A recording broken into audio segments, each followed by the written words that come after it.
এই রাস্তারে একদম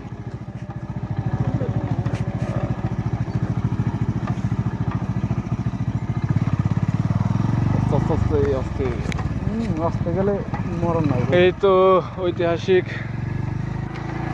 বট গাছ, আমরা আসলাম ভরা সন্ধ্যাবেলা। বুঝতে পারছেন আমাদের সাহসটা কি পরিমাণ কলজার মধ্যে। আর এই যে রাস্তার অবস্থা আমাদের, ওরে বাবারে, আমাদের পিছনে আরো এই যে আমি আশরাফুল আর নাইম। এখন সন্ধ্যা 6:44 আর আমরা এসছি এখানে বালি ফেলাইছে আবার। এর মধ্যে আসলাম 60টা বট গাছ, ভিতরে অন্ধকার।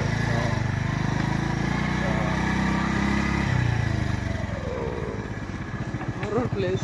হরর প্লেস, এই সময়ে আপনারা কেউ আসবেন না। এটা আসাল না, এটা পরে করছে।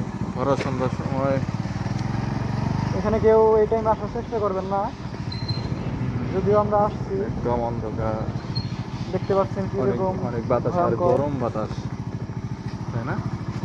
যদিও তোমার মোবাইলে কিছু দেখা যাচ্ছে না এখানে।